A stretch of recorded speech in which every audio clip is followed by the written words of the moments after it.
안녕하십니까. 부동산을 잘하는 아빠 부자라빠입니다. 많은 사람들은 은퇴를 할 때 자신이 거주하는 집 말고 상가 한두 개 정도 보유하여 연금처럼 매월 월세를 받는 것을 꿈꾸고 있습니다. 그게 안 되면 최소한 상가를 임차해서 개인 사업을 함으로써 인생 이모작을 생각하기도 합니다. 그런데 이 상가라는 것이 그냥 목 좋은 곳에 아무 업종이나 입점해서 영업을 할 수는 없다는 거 알고는 계시는가요? 각 건축물마다 용도가 있고 이 용도에 따라 입점할 수 있는 업종이 달라지게 됩니다. 즉 입점해서 영업을 하려면 일단은 대상 상가가 무슨 주용도에 해당되는지를 알아야 하고 자신의 그 영업 업종이 입점 가능한지를 파악을 해야 됩니다. 만약 다르다면 건축물의 용도를 변경하여야 할 것입니다. 그래서 부자라빠의 상가 공부하기 시리즈를 통해서 상가에 대한 모든 것을 자세히 알아볼 생각이며 오늘은 그 첫 번째 시간으로 상가 건물과 제1종 근린생활시설에 대해서 공부하도록 하겠습니다. 모든 건축물은 그 용도가 법적으로 정해져 있습니다. 왼쪽에 이 표를 보시면 건축법 시행령 별표 1인데 용도별 건축물의 종류는 총 29가지로 정리가 되어 있습니다.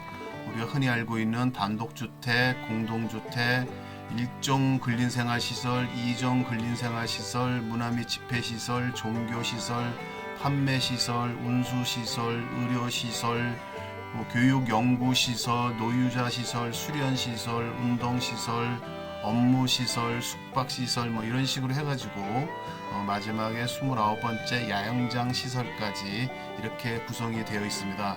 이 29가지 중에서 우리가 흔히 생각하는 상가하고 관련이 있는 것은 대략 한 12가지 정도가 됩니다.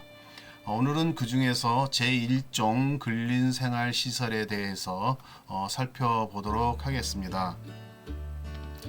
이 오른쪽 표를 보시면 제1종 근린생활시설이 정리가 되어 있습니다. 대략 9개 정도로 이 세부 용도가 정리가 되고 있는데 이 중에서 바, 사, 아를 제한 나머지 이 6개는 이 상가하고 관련이 있기 때문에 좀 관심 있게 봐야 할 것입니다. 그래서 이 6가지에 대해서 좀 더 깊게 살펴보겠습니다. 우리가 흔히 보는 편의점, 슈퍼, 옷가게 같은 업종은 바닥 면적 1000평방미터 미만이고 건축물의 용도가 제1종 근린생활시설인 상가에 들어가야 영업을 할 수 있고 만약에 1000평방미터 이상으로 영업을 하려면 건축물의 용도가 판매시설인 상가를 선택해야 됩니다. 다만 해당 업종들은 관할 관청의 영업증이 필요 없는 업종이므로 실제로 임대차를 할 때에는 건축물의 용도와 무관하게 입점해서 영업은 할 수 있습니다.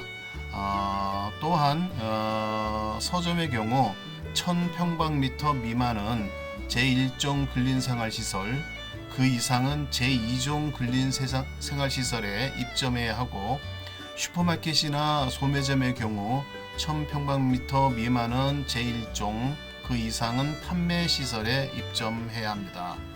두 번째로 그 커피점, 베이커리, 분식점과 같은 업종은 바닥 면적 300평방미터 미만의 제1종 근린생활시설인 상가에서 영업을 할 수 있습니다. 만약 300평방미터 이상의 면적에서 영업을 하려면 제2종 근린생활시설이어야 합니다.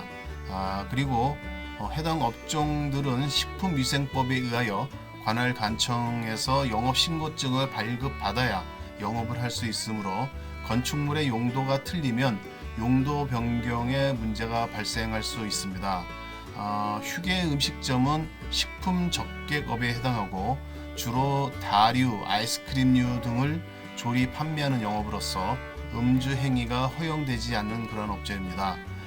간혹 간판은 분식점인데 소주와 맥주를 파는 경우에는 휴게 음식점이 아니고 일반 음식점으로 신고를 하고 영업을 하는 경우로 보시면 됩니다. 단 편의점, 슈퍼마켓 등과 같은 곳에서 컵라면, 일회용 다류, 그 밖의 음식류에 뜨거운 물을 부어서 먹는 경우는 휴게 음식점에 해당하지 않습니다. 제과점 영업은 주로 빵, 떡, 과자 등을 제조 판매하는 영업으로 음주 행위가 허용되지 않는 그런 영업입니다. 원래 제과점 영업도 전에는 그 휴게 음식점으로 분류가 되었으나 법 개정으로 제과점 영업으로 분류가 되었습니다.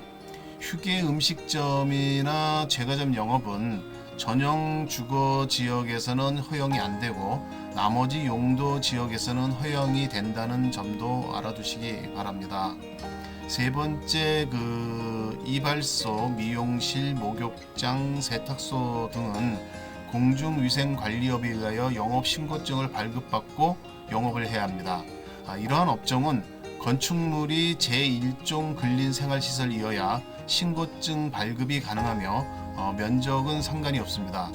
단 공장에 부설된 세탁소는 공장으로 분류되니까 착각하시면 안됩니다. 이 업종 역시 전용 주거 지역에서는 제외가 됩니다. 동네에서 흔히 보는 그런 병원들, 즉 내과, 치과, 피부과 등은 의료법상 의원이며 병원은 그 병상수에 따라 병원과 종합병원으로 구분이 됩니다. 의원은 의료법상 등록업종이어서 건축물 용도가 근린생활시설이어야 등록증이 발급이 됩니다. 통상 병상수로 의료기관을 분류하며 의원은 병상수가 29개 이하이고 병원 등은 30개에서 99개까지입니다. 종합병원은 100개 이상의 병상을 가지고 있습니다. 의원은 근린생활시설에 입점할 수 있지만 병원은 의료시설에 입점을 해야 합니다. 다섯 번째로 태권도장과 같은 체육도장은 바닥 면적이 500평방미터 미만이면 제1종 근린생활시설에서 영업을 할 수 있습니다. 만약 500평방미터 이상이면 건축물 용도는 운동시설이어야 합니다. 권투, 태권도, 유도, 검도, 레슬링, 유수 등의 이러한 체육도장은 관할 관청에서 영업신고증을 발급받아야 영업이 가능합니다. 단 탁구장은 체육시설업에 해당하고 신고증을 발급받지 않아도 됩니다. 마지막으로 여섯 번째는 금융업소나 부동산 중개업소 등 일반 업무시설은 주로 신고업종이거나 등록업종입니다. 하지만 단순 사무소는 신고나 등록을 하지 않아도 됩니다. 통상 바닥 면적 30평방미터 미만의 경우는 제1종 근린생활시설에서 영업이 가능하고 바닥 면적 30평방미터에서 500평방미터는 제2종 근린생활시설에서 영업이 가능하며 바닥 면적이 500평방미터 이상이 되면 업무시설이 되어야 이게 가능합니다. 이렇게 살펴보았듯이 본인이 어떤 영업을 하고 싶다고 하면 그 입점하는 상가는 거기에 걸맞는 건축물 용도가 되어야 합니다. 이런 것을 모르고 덥석 상가 계획을 하고 영업을 하겠다고 하면 매우 난처한 일을 당할 수도 있습니다.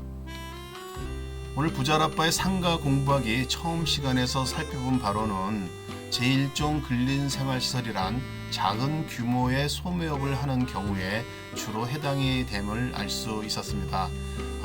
이후에 공부할 나머지 상가 관련 용도 11가지까지도 잘 알아두어야 자신의 업종에 맞는 그러한 상가에 제대로 투자하거나 입점할 수 있을 것이고 실수를 하지 않을 것입니다. 아는 것이 힘이고 아는 것이 돈입니다. 다음 시간에는 그 제2종 근린생활시설에 대해서 알아보도록 하겠으며 이후로도 시리즈로 계속 진행할 예정이니 관심을 가지고 구독해 주시기 바랍니다. 구독 신청과 댓글은 저에게 힘을 줍니다. 감사합니다.